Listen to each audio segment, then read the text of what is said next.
In the unforgiving mountains of Afghanistan, where the snow falls like bullets and silence can mean the difference between life and death, Master Sergeant Elena Rodriguez vanished without explanation during a routine patrol.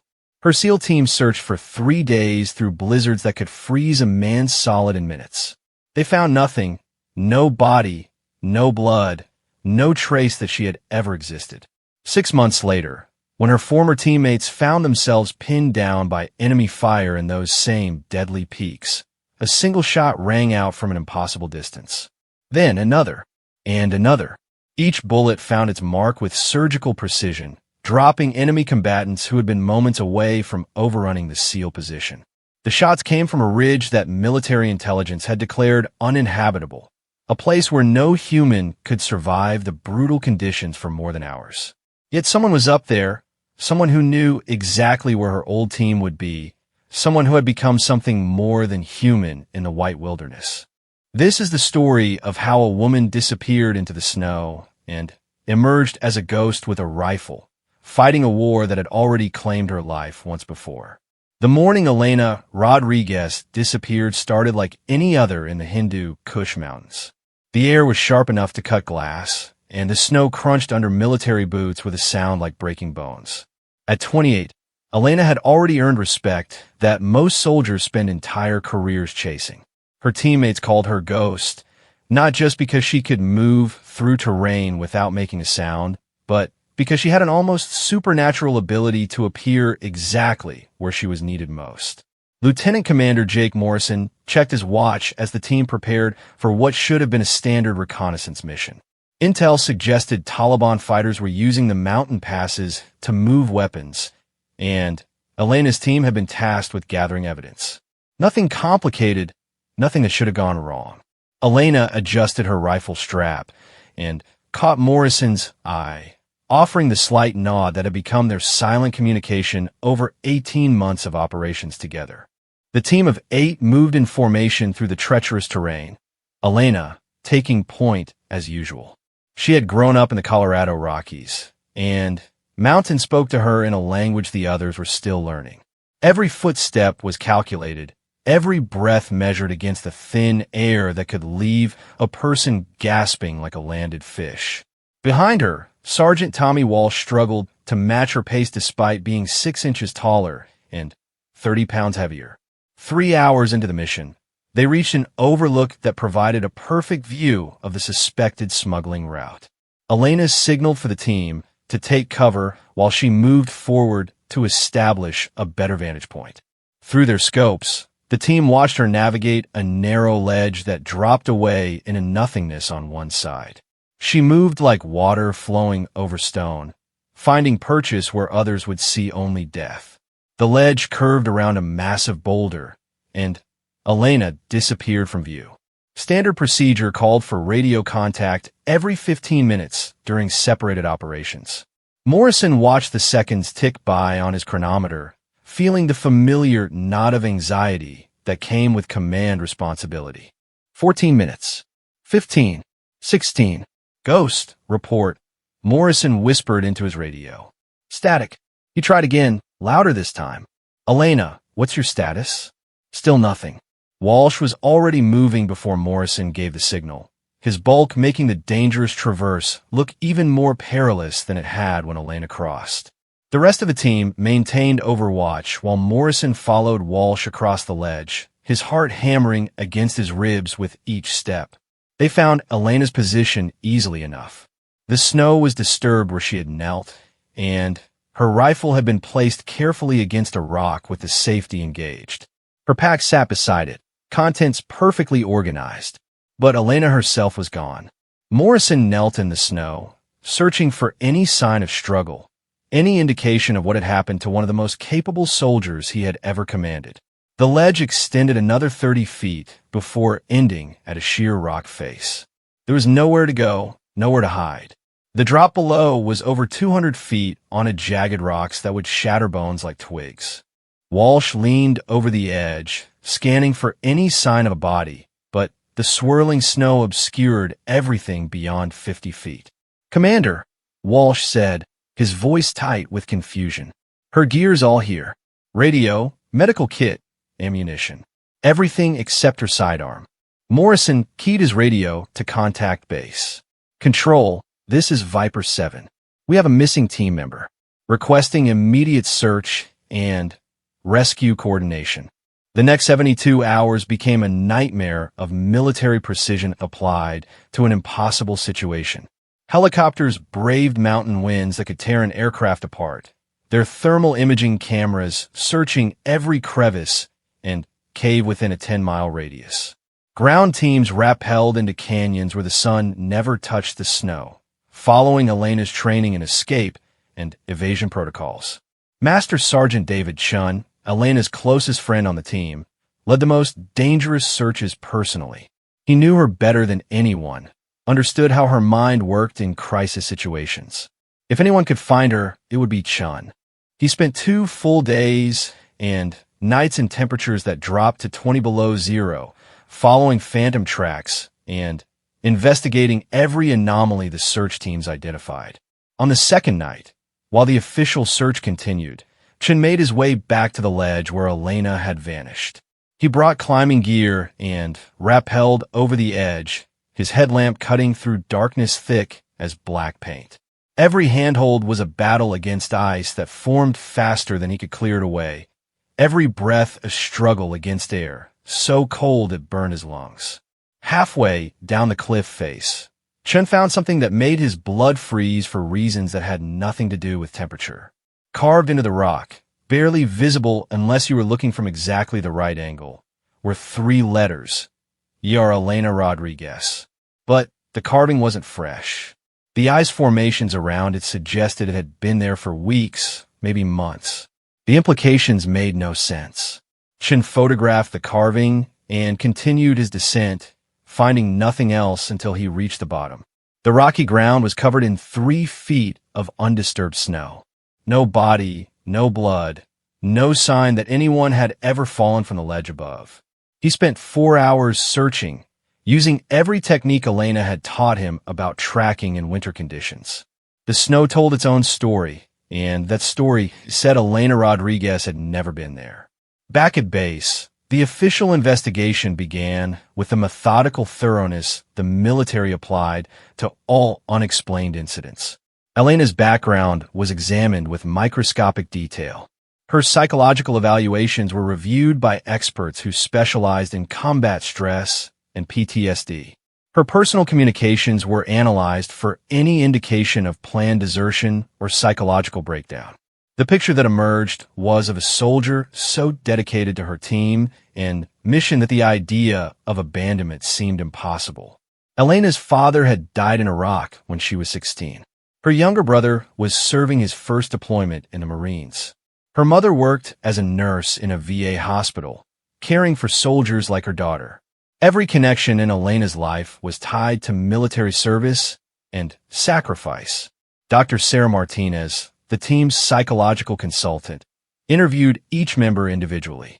The story never changed. Elena had been professional and focused during mission preparation.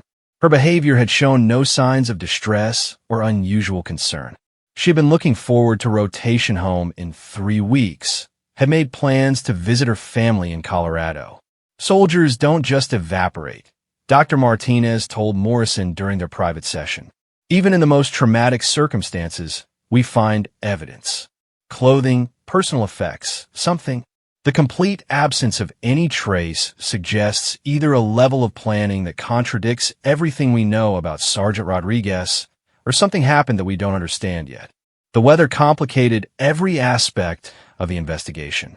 Fresh snow fell daily, covering any tracks or evidence that might have survived the initial search. Avalanche danger made extended operations in the area impossible. After a week, the official search was scaled back to occasional aerial reconnaissance when weather permitted. Elena's personal effects were packed with military precision. Her journal, recovered from her quarters, contained detailed observations about mountain warfare tactics and sketches of the local terrain. The final entry, made the morning of her disappearance, contained a single line that investigators would analyze for months. The mountains keep secrets that soldiers need to learn.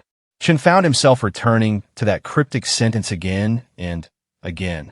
Elena had always been philosophical about their environment, treating the landscape as a teacher rather than an enemy. She studied snow patterns like other soldiers studied weapons manuals, could predict weather changes by subtle shifts in wind direction. Her connection to the mountains had made her invaluable to the team and had kept them alive through situations that should have been fatal. 3 weeks after Elena's disappearance, her replacement arrived at the base. Corporal Lisa Zhang was competent and professional, but she wasn't Elena Rodriguez. The team's dynamics shifted, their confidence in mountain operations diminished. They had lost more than a sniper. They had lost their guide through terrain that could kill with casual indifference. Morrison found himself staring at the ledge where Elena had vanished whenever their operations took them through that area. The rock face revealed no secrets, gave no answers. Snow continued to fall, covering the mountains in white silence that seemed to swallow sound and hope equally. The official file on Elena's disappearance remained open, but everyone understood it would never be solved. In the mountain village of Kandesh, 30 miles from where Elena disappeared, an old Afghan man named Hamid began telling stories about a ghost in the high peaks. He claimed to have seen a figure moving through storms that would kill normal humans, someone who could walk on snow without leaving tracks. The other villagers dismissed his tales as the fantasies of an old mind, but Hamid insisted he had seen this spirit watching over the passes where fighting had been fierce. The Americans never heard these stories. They were focused on tangible evidence, on things that could be measured and analyzed. The idea that Elena Rodriguez had somehow transformed from soldier to legend was beyond the scope of their investigation. They continued their missions in the Hindu Kush, always carrying the weight of an unsolved mystery, never knowing that their lost teammate had become something the mountains themselves had shaped. Elena's mother received the standard notification of a missing service member. The flag that had covered her husband's coffin was still folded in the honor guard triangle on her mantelpiece when the casualty assistance officer delivered news about her daughter. The military's words were carefully chosen, designed to maintain hope while acknowledging the probability of loss. Elena was missing in action, not killed in action. The distinction mattered to military bureaucracy and to a mother's heart. As winter deepened in the Hindu Kush Mountains, the story of Elena Rodriguez's disappearance became part of base folklore. New arrivals heard the tale from soldiers who had been there, each telling adding details that may or may not have been true. She became a cautionary tale about the dangers of mountain warfare and a reminder that even the most skilled soldiers could be claimed by terrain that cared nothing for human ambition or ability. But in the highest peaks where the air was too thin for helicopters and the cold could stop a human heart in minutes, something moved through the snow with purpose. Something that knew the mountain's secrets and had learned to speak their language. Something that was no longer entirely human, but had not forgotten the oaths of service that defined Elena Rodriguez. 6 months after Elena Rodriguez vanished from that mountain ledge, the truth of her transformation was known only to the wind and snow of the Hindu Kush peaks. What happened in those first moments after she disappeared defied every manual ever written about survival in hostile environments, yet followed laws older than human warfare, older than civilization itself. Elena had not fallen from the ledge. She had made a choice that seemed impossible in the split second it took to execute. When her trained eye caught movement in the rocks above her position, movement that spelled death for her entire team, she had 3 options: warn her teammates and watch them die in the crossfire that would follow, engage the enemy and die fighting, or disappear in a way that would draw the threat away from her squad. The Taliban fighters positioned above had planned their ambush perfectly, using Elena's team's own reconnaissance route against them. 7 men with automatic weapons and rocket-propelled grenades, hidden in positions that would have turned the narrow ledge into a killing field. Elena saw their setup in the instant before they saw her, and she understood that conventional tactics would result in 8 American casualties instead of 1. She placed her rifle against the rock and organized her pack not because she was abandoning her post, but because she was leaving a message. Everything neat and organized, the way Elena always left her gear, telling anyone who found it that she had made a conscious decision. Then, she did something that should have been impossible. She found a crack in the rock face behind her position, a fissure barely wide enough for a human body, hidden by shadows and ice. The crack led to a cave system that existed on no military map, carved by water and wind over centuries into a network of passages that honeycombed the mountain. Elena squeezed through spaces that scraped skin from her shoulders and forced her to exhale completely just to fit. She moved by feel in absolute darkness, following air currents that spoke of depth and connection, trusting instinct that had been honed by 18 months of mountain warfare. The Taliban fighters found her abandoned position 20 minutes later. They searched for 2 hours, growing increasingly frustrated as American helicopters appeared on the horizon. They never found the crack that had swallowed Elena Rodriguez. Never imagined that their quarry had vanished into the mountain itself. They withdrew before the search teams arrived, carrying with them the belief that the American sniper had somehow escaped through terrain they knew was impassable. Elena emerged from the cave system 3 miles from her starting point, in a valley so remote that her GPS unit could not acquire satellite signals. She was bleeding from dozens of scrapes, hypothermic from prolonged contact with ice, and completely alone in terrain that killed unprepared travelers as casually as winter claimed leaves. Her sidearm was her only weapon, her emergency rations her only food. By every measure of military survival doctrine, she should have died within 48 hours. Instead, she began to learn. The first lesson came from watching how the wind carved patterns in the snow, creating pockets of relative warmth where small animals sheltered from storms. Elena built her first shelter by mimicking these natural formations, using rocks and packed snow to redirect airflow around a space just large enough for her body. She lined the floor with pine needles that she stripped from stunted trees growing in protected crevices, creating insulation that trapped her body heat while wicking away moisture. Water was everywhere and nowhere. Snow could be melted for drinking, but the fuel tablets in her emergency kit would last only days.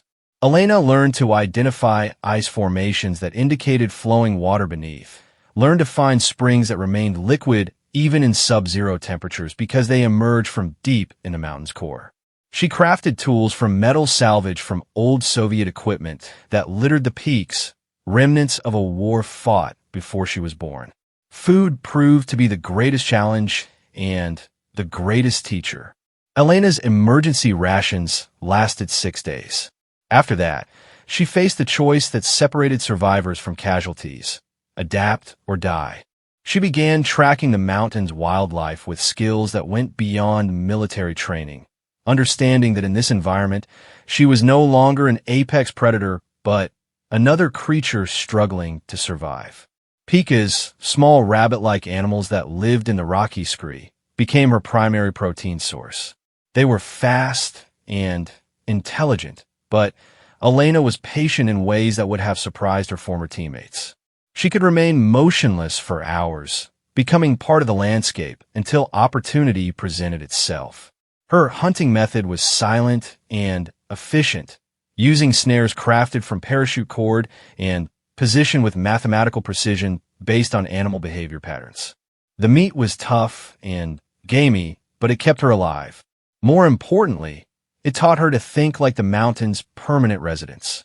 She learned which plants remained edible under snow, how to extract nutrients from bark and roots, where to find the hardy grasses that provided vitamins essential for preventing scurvy and other deficiency diseases. Each meal was a lesson in biochemistry taught by necessity. Clothing became critical as the weather worsened. Elena's military gear was designed for temporary exposure, not permanent habitation in conditions that regularly dropped to 30 below zero.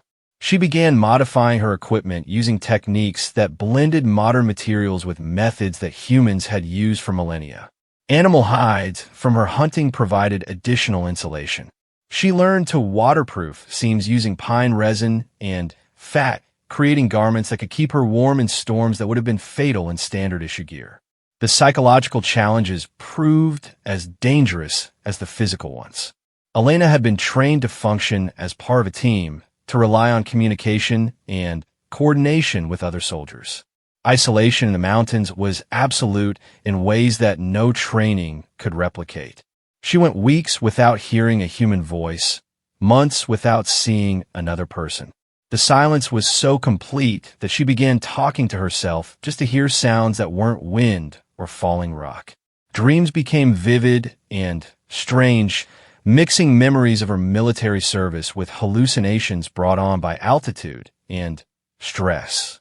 She dreamed of her father, killed by an IED in Iraq, teaching her to track deer in the Colorado wilderness.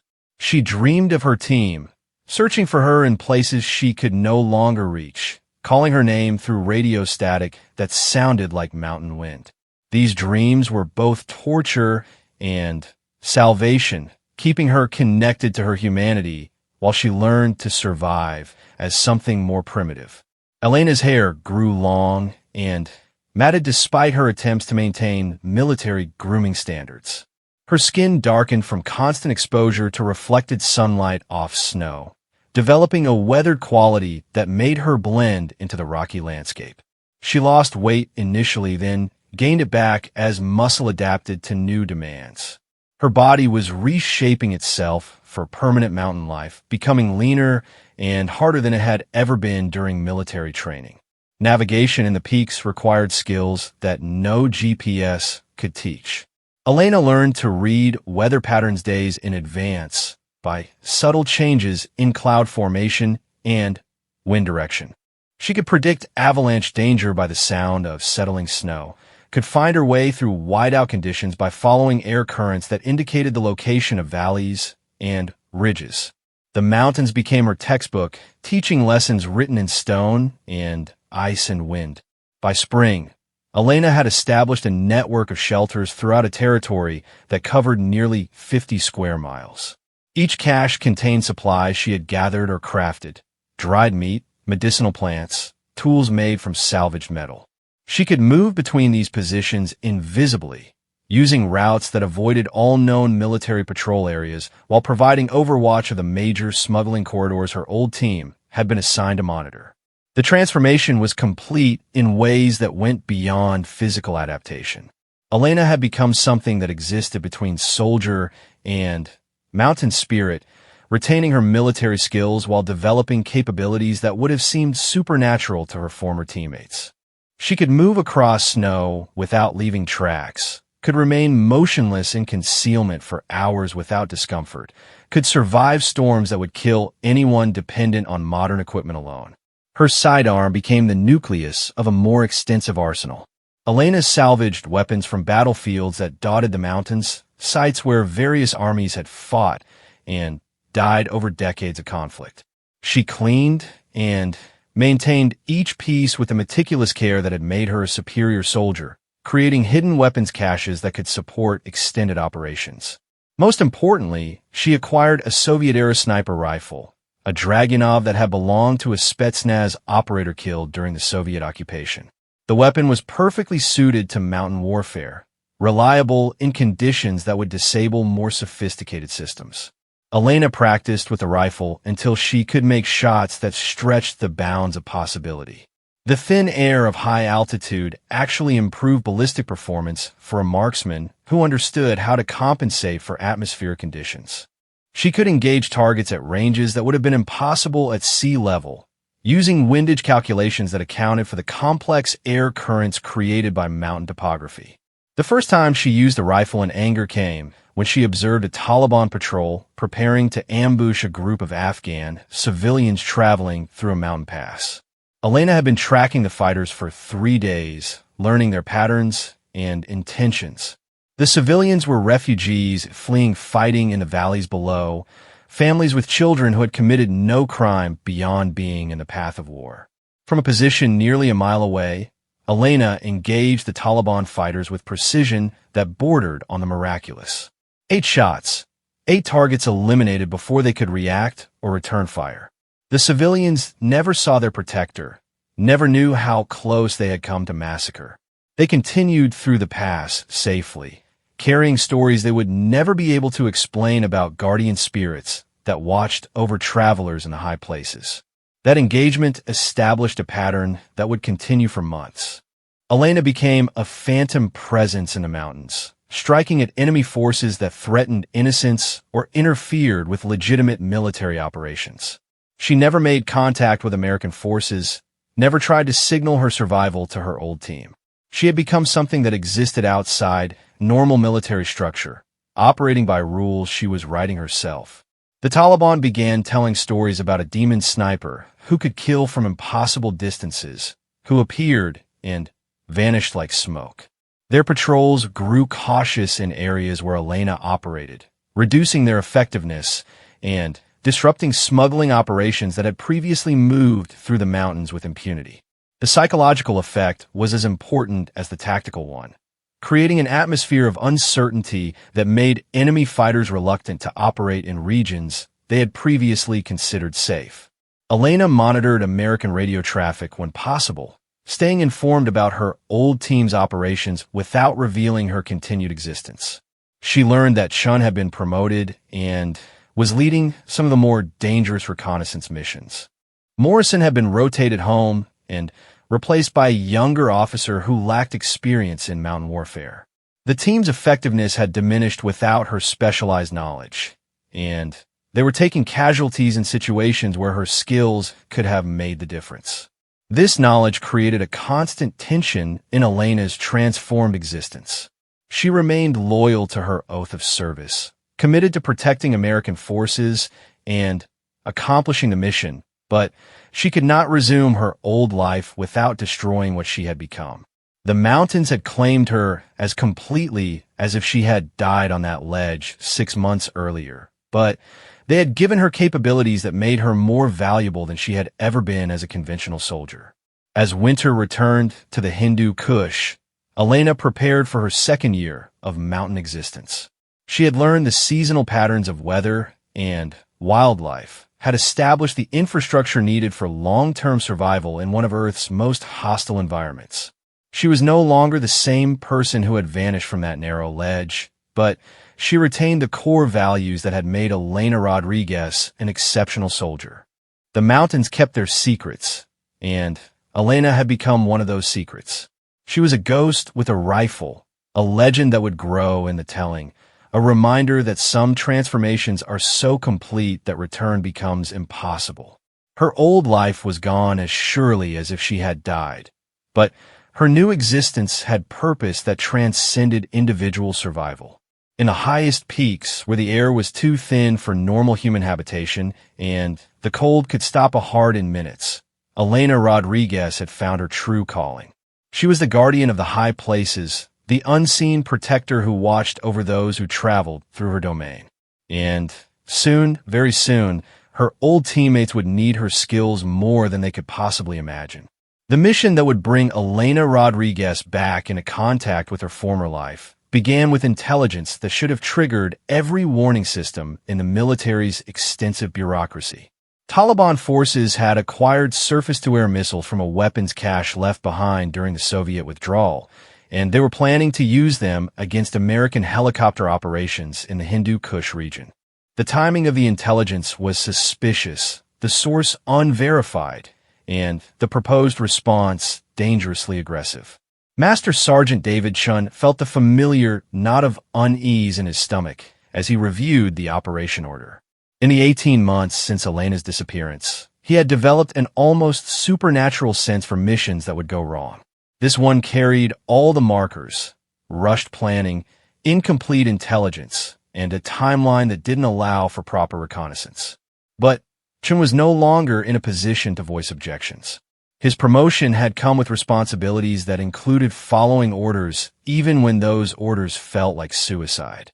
Lieutenant Marcus Webb, Morrison's replacement, lacked the mountain warfare experience that had kept the team alive through dozens of previous operations. At 26, Webb was competent and eager to prove himself, but he had spent most of his career in desert environments where visibility was measured in miles rather than yards.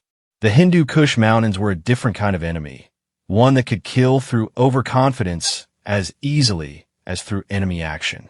The mission called for insertion by helicopter at a landing zone 15 miles from the suspected weapons cache. From there, the team would move on foot through terrain that Elena had once navigated like a highway, but which now presented challenges that pushed the limits of their collective skills. The weather forecast called for clear conditions initially, then deteriorating into a storm system that would make extraction problematic. Chun assembled the team in the briefing room, noting how different the faces were from Elena's time. Only Walsh and 2 others remained from the original squad. The new members were skilled professionals, but they lacked the cohesion that had made the old team legendary among special operations forces. They were individuals rather than a single organism, and that distinction could mean the difference between success and catastrophe in the unforgiving environment they were entering. The cache is located here, Webb said, pointing to a topographical map that reduced the mountain's complexity to colored lines on paper. Intelligence suggests approximately 20 fighters guarding the site, with possible reinforcements available from positions here and here. Our approach will utilize this ridgeline for concealment, with overwatch established at this position before we move on the target. Chun studied the map with growing concern. The approach route passed through an area where avalanche danger was extreme during weather changes. The overwatch position was exposed to winds that could make accurate shooting impossible. Most critically, the extraction landing zone was in a valley that could become inaccessible if the storm system arrived ahead of schedule. Everything about the plan felt wrong in ways that Chun couldn't articulate but had learned to trust. The helicopter insertion went smoothly, with the pilots demonstrating the skill that made them legendary among ground forces operating in mountainous terrain. The team deployed from the aircraft in textbook fashion, immediately establishing security while the helicopter departed for safer airspace. Within minutes, they were alone in the vast silence that characterized the high mountains, carrying enough equipment to sustain operations for 72 hours. The first day of movement proceeded without incident. The team made good time across terrain that was challenging but manageable, following routes that Chun selected based on his extensive experience in the region. They established camp in a protected area that provided concealment while allowing observation of the surrounding approaches. The weather remained clear, and spirits were higher than Chun had expected, given his initial concerns about the mission. On the second day, everything began to go wrong with the methodical precision that characterized military disasters. The weather changed faster than forecasted, with winds increasing from moderate to dangerous in the space of 2 hours. The team's communication equipment began experiencing interference that suggested electronic jamming, though no enemy electronic warfare assets were supposed to be operating in the area. Most ominously, they began finding signs of recent enemy activity in areas that intelligence had declared clear. By midday, it became obvious that they were walking into a trap that had been laid with careful attention to American tactics and capabilities. The Taliban fighters knew exactly where the team would approach the target area, exactly which routes offered the best concealment and fields of fire. They had positioned forces to channel the Americans into a killing zone that would eliminate the entire squad with military efficiency. Chun recognized the setup because Elena had taught him to think like the enemy, to anticipate how opponents would use terrain against advancing forces. The Taliban had learned those same lessons, probably from fighters who had survived previous encounters with American special operations teams. They were using Elena's own expertise against her former teammates, an irony that would have been almost funny if it weren't about to get everyone killed. "We're compromised," Chun told Webb during a brief halt in their advance. "They know we're coming, they know our route, and they're positioned to cut us off from extraction. We need to abort and call for immediate pickup." Webb studied the terrain ahead through his binoculars, seeing snow-covered rocks and scattered vegetation, but missing the subtle signs that Chun had learned to read like text. Intelligence doesn't indicate enemy presence in this area. We continue the mission as planned. The trap was sprung 3 hours later, just as Chun had predicted. The team was crossing a narrow valley when automatic weapons fire erupted from positions that commanded every possible avenue of escape. Bullets cracked overhead with the distinctive sound that experienced soldiers learned to fear, indicating accuracy that would improve rapidly as the enemy adjusted their aim. Within seconds, the entire team was pinned down behind cover that provided protection, but no mobility. Walsh took the first casualty, a bullet through the shoulder that spun him around and deposited him in the snow with a grunt of surprise and pain. Chun dragged him to better cover, while return fire from the rest of the team attempted to suppress the enemy positions. But the Taliban fighters had chosen their ambush site perfectly, using elevated positions that were nearly impossible to target effectively from a valley floor. "Base, this is Viper 7. Webb shouted into his radio. "We are under heavy fire and need immediate extraction. GPS coordinates follow." Static answered him.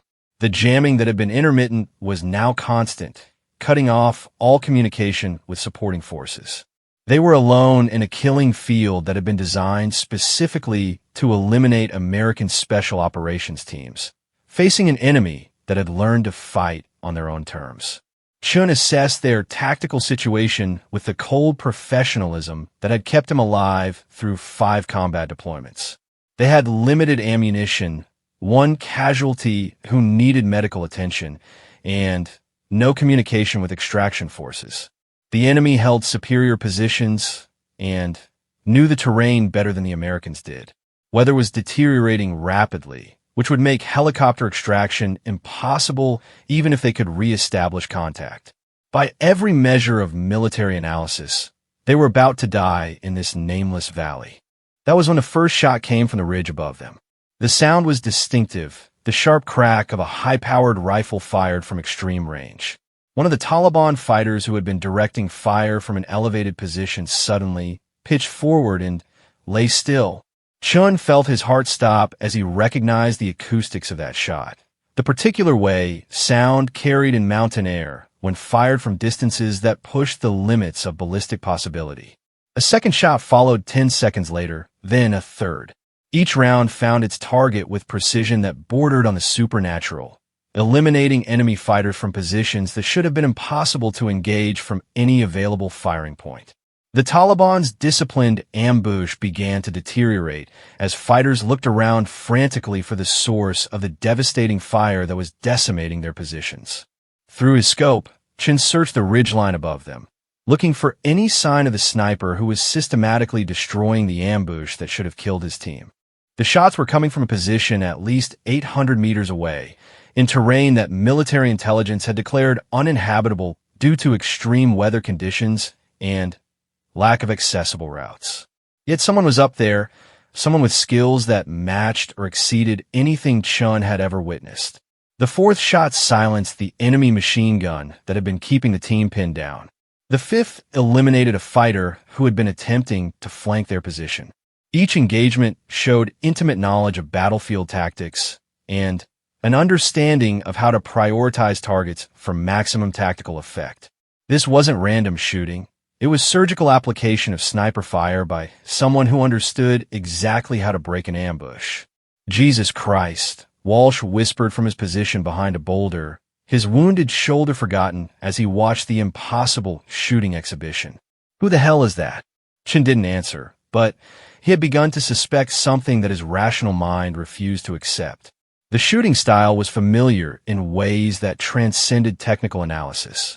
The timing between shots, the target selection, the patient precision that characterized each engagement, all of it reminded him of someone who had been declared dead 18 months ago. The Taliban fighters were in full retreat now, abandoning positions they had held with discipline minutes earlier. The unseen sniper continued to engage them as they fled, each shot calculated to maximize psychological impact while conserving ammunition. It was a textbook example of how a single skilled marksman could break an enemy force that held every tactical advantage except the high ground. As the last echoes of gunfire faded across the mountains, Chun heard something that made his blood run cold with recognition. 3 shots fired in rapid succession, spaced exactly 2 seconds apart, a pattern that had no tactical purpose, but which every member of Elena's old team would recognize instantly. It was her signature, the way she had always ended practice sessions at the range, a personal flourish that had become as distinctive as a fingerprint. "That's impossible," Webb said, scanning the ridgeline with his binoculars. "Intelligence says that ridge is inaccessible. No one could survive up there in these conditions, let alone make shots like that." But Chun was already moving, leading the team toward higher ground where they might be able to establish radio contact with extraction forces. He kept his eyes on the ridge above them, hoping for some glimpse of their mysterious benefactor, some proof that Elena Rodriguez had somehow survived the impossible and become the guardian angel her team had always joked they needed. They never saw her. By the time military helicopters arrived to extract them from the valley, any sign of the sniper had vanished like smoke in the mountain wind. The extraction pilots reported no human activity on the ridge, no thermal signatures that would indicate recent presence.